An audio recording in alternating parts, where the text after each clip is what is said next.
बिस्मिल्लाहिर्रहमानिर्रहीम। अस्सलाम वालेकुम। मैं हूं जलील खान कुराची। आप देख रहे हैं मेरा यूट्यूब चैनल। रजब भट्ट के हवाले से गुफ्तगू करेंगे। कुछ इंतहाई अहम तरीन डेवलपमेंट सामने आई है, वो आपके सामने रखनी है। एक तो रजब भट्ट का बयान, एक तो कुछ वीडियो सामने आई थी। कुरान के ऊपर हाथ रख कर उन्होंने अपने वजाहती बयान दो जारी किए थे। एक घर पे किया था और दूसरा खाना काबा के सामने जारी किया था। इनके अलावा रजब भट्ट का एक और बयान सामने आ गया है, वो आपके सामने रखना है। और ये बयान, इसमें उन्होंने कोई वजाहत नहीं दी, बल्कि अपने दोस्तों और दुश्मनों के हवाले से एक छोटा सा जुमला कहा है, वो आपके सामने रखना है। और इसके अलावा कि रजब भट्ट की जो वीडियो है, जो खाना काबा के सामने उन्होंने बनाई थी, उसके ऊपर कुछ लोग ये कह रहे हैं कि वो वीडियो पुरानी है। क्या वीडियो वाकई पुरानी है और इस वक्त रजब भट्ट किसी और जगह पे मौजूद हैं, वो सऊदी अरब पे मौजूद नहीं हैं? क्या वजह है, वो भी आपके सामने रखना है। और इसके अलावा रजब भट्ट के आज 3 दिन के बाद एक और व्लॉग भी अपलोड हो गया है। इससे 3 दिन पहले उन्होंने छुट्टी की। हालांकि इससे पहले रजब भट्ट साहब ने जब तक यूट्यूब के ऊपर उन्होंने काम किया है, कभी उन्होंने व्लॉग मिस नहीं किया। अगर उनसे व्लॉग मिस भी हो जाता था तो अगले दिन वो 2 व्लॉग अपलोड कर देते थे, ताकि पिछले वाला जो व्लॉग है वो भी कवर हो जाए। लेकिन 3 दिन मुसलसल उन्होंने अपना व्लॉग यूट्यूब चैनल के ऊपर नहीं डाला। और 3 दिन के बाद जो व्लॉग डाला है, उसके अंदर क्या कुछ कहा है और क्या बातें हुई हैं, वो भी आपके सामने रखना है। लेकिन शुरू हम करते हैं रजब भट्ट के बयान के हवाले से, क्योंकि रजब भट्ट का जब से ये मामला चला तब से उनका कोई बयान सामने नहीं आया। ना उन्होंने किसी को कोई इंटरव्यू दिया और ना ही उनका कोई व्लॉग आया, ना ही उन्होंने टिकटॉक के ऊपर कोई लाइव की है, क्योंकि यही प्लेटफॉर्म थे। टिकटॉक के ऊपर वो लाइव करते थे, उनका अपना व्लॉग आ जाता था, वो अपने व्लॉग के अंदर वजाहत कर देते थे, तो यही सारी चीजें थी। लेकिन इन तमाम तर प्लेटफॉर्म के ऊपर उनका कोई बयान सामने नहीं आया।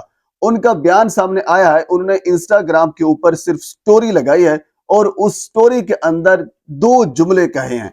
एक जुमला उन्होंने ये कहा है कि मुश्किल वक्त में मैं खुश हूं। ऐसी बात है, इस वक्त उनके ऊपर मुश्किल वक्त है, और इससे बड़ा मुश्किल वक्त किसके ऊपर क्या हो सकता है, जिसके ऊपर 295C का मुकदमा दर्ज हो चुका हो।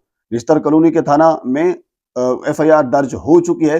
अब 295C का मुकदमा किसी के ऊपर दर्ज होना ये कोई छोटी बात नहीं है। अब इसका ट्रायल और बाकी सारी चीजें अब अदालतें इसका फैसला करेंगी, लेकिन ये एक मुकदमा दर्ज होना भी बहुत बड़ी बात है। तो इसी वजह से उन्होंने ये कहा है कि मुश्किल वक्त में मैं खुश हूं।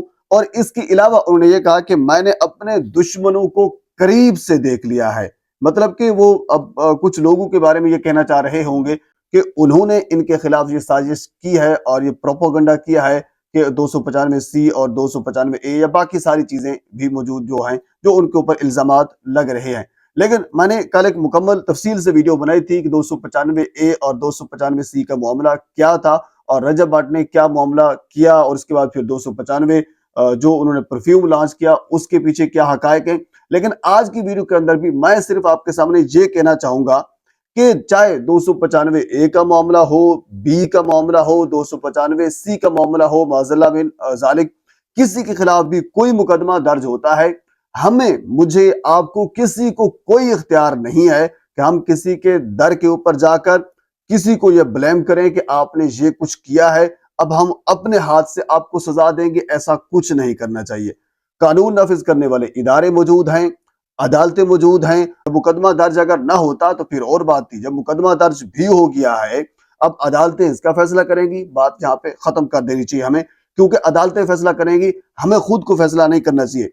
कल की वीडियो के अंदर भी मैंने आपको ये बताया था। अब रिसेंटली कुछ दिन पहले की बात है, रावलपिंडी की मकामी अदालत ने 5 लोगों को, जिनमें कुछ को सजाए मौत है और कुछ को उम्र कैद की सजा सुनाई है, और उनके ऊपर इल्जाम भी यही था। किसी के ऊपर 295A का था, किसी के ऊपर 295C का था।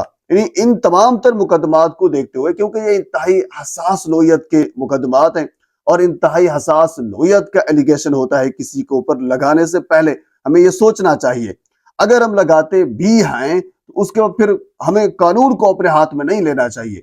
अगर हमें किसी के ऊपर ये लगा है, हमने ये देखा है कि नऊजुबिल्लाह मिन ज़ालिक इन्होंने इस किस्म का जुर्म जो है वो सरजद हुआ है इससे, तो फिर कानून नाफिज करने वाले इदारे मौजूद हैं, हमें उनके पास जाना चाहिए। और बिल्कुल इस वक्त भी हमारे उलमा इकराम ने कुछ हद तक, जो मुझे यानी कहना चाहिए, अप्रिशिएट भी करना चाहिए, उन्होंने, उनका मुकदमा कह लीजिए कि यही था, या उनका मुतालबा भी यही था कि इनके खिलाफ जो मुकदमा है वो दर्ज किया जाए। मुकदमा दर्ज हुआ है और अब जो है वो ट्रायल सारा चलेगा और सारी जो एक प्रोसेस होता है अब उसके केस को लेकर वो सारा खुलकर सामने आएगा। लेकिन मुझे फिर एक मरतबा ये भी कहना पड़ेगा कि रजब भट्ट ने अपने व्लॉग के अंदर ये कहा था कि मेरे ऊपर 295A और 295C लगी है। ये उनसे बिल्कुल उन्होंने अच्छा बाद में जब अपना अपना वीडियो जो एक बयान रिकॉर्ड करवाया था उसके अंदर भी वो ये कह रहे हैं कि मेरे से जो कुछ भी हुआ है वो यानी मैंने जानबूझकर नहीं किया, क्योंकि 295C उसके ऊपर पहले लगी ही नहीं थी। यानी किसी मुकदमे में अंदर 295C के अंदर रजब भट्ट को नामजद नहीं किया गया, 295A के अंदर किया गया था। यानी तौहीन मजहब का मुकदमा उसके ऊपर दर्ज था, तौहीन रिसालत का मुकदमा उसके ऊपर दर्ज हुआ ही नहीं था। तौहीन मजहब जब एडवोकेट मियां बिलाल ने करवाया था वो तौहीन मजहब का था। तो बहरहाल उन्होंने दोनों को इकट्ठा कर दिया कि मेरे ऊपर 295A भी लगी है, 295C भी लगी है, दो दो मुकदमात मेरे ऊपर आए तो मैं ये भी बर्दाश्त कर लूंगा वगैरह वगैरह। बहरहाल उनको ये इल्म नहीं था कि 295C क्या होता है और ये किन के ऊपर लगता है और फिर इनके मुहर्रिकात क्या होते हैं, पाकिस्तान के कानून के अंदर इनकी सजा क्या है, सजाए मौत है या फिर इसे उम्र कैद की सजा है जिसे 100 साल के करीब भी तस्वुर किया जाता है। तो बहरहाल ये इनके उन्होंने एक स्टोरी लगाई है वो मैं आपके सामने रख दी है।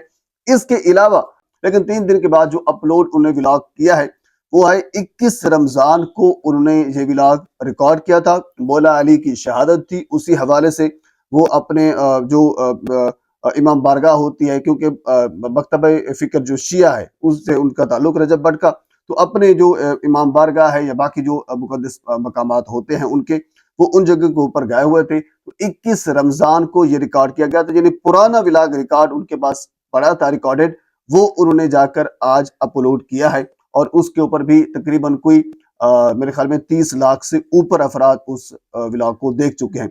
अच्छा, अब हम आ जाते हैं खाना काबा वाली वीडियो के ऊपर। खाना काबा वाली वीडियो के ऊपर भी कुछ लोग ये एतराज कर रहे हैं कि वो वीडियो पुरानी है। जब 295A का मुकदमा यानी तौहीन मजहब का मुकदमा दर्ज हुआ था तो उन दिनों की ये वीडियो है, रजब भट्ट ने खाना काबे के सामने रिकॉर्ड करवाई थी और अब उन्होंने ये अपलोड किया है। ये उनकी पुरानी वीडियो है, ये उनकी नई वीडियो नहीं है। वो इस वक्त भी पाकिस्तान में मौजूद हैं और उनके घर को बचाने के लिए, क्योंकि मामला थोड़ा सा शिद्दत इख्तियार कर चुका था तो मजहबी जनूनियत इस हद तक पहुंच चुकी थी कि खुदा न खास्ता उसके ऊपर कोई अटैक भी हो सकता था, यानी उसके उस जुर्म को रेक्टिफाई करने से पहले उसके ऊपर अटैक भी हो सकता था। तो इसी वजह से उन्होंने अपने आप को थोड़ा सा वो कह लीजिए कि एक साइड पर कर दिया है। ये एक वर्जन है, ये एक कुछ लोगों की राय है। अब ये कंफर्म नहीं है कि वो पाकिस्तान में है, ये हो भी सकता है कि पाकिस्तान में है, ये हो भी सकता है कि वो पाकिस्तान से चले गए हों और वो सऊदी अरब में मुकीम हों, लेकिन अभी तक कंफर्म नहीं है क्योंकि जो उनका व्लॉग आया है वो पुराना व्लॉग है। अब उनका कोई न्यू व्लॉग आता है जिससे ये रेक्टिफाई हो जाएगा कि वो कहाँ पे मौजूद हैं। तो बहरहाल ये रजब भट्ट वाला मामला अब तक यहाँ तक पहुंचा है। मजीद इस हवाले से जो चीज़ मेरे तक पहुंचेगी बर वक्त आप तक पहुंचाने की कोशिश करूंगा। एक मरतबा आपसे गुजारिश है मेरे चैनल को सब्सक्राइब कर दें ताकि आने वाली हर इंफॉर्मेटिव वीडियो आप तक पहुंच सके। अल्लाह हाफिज।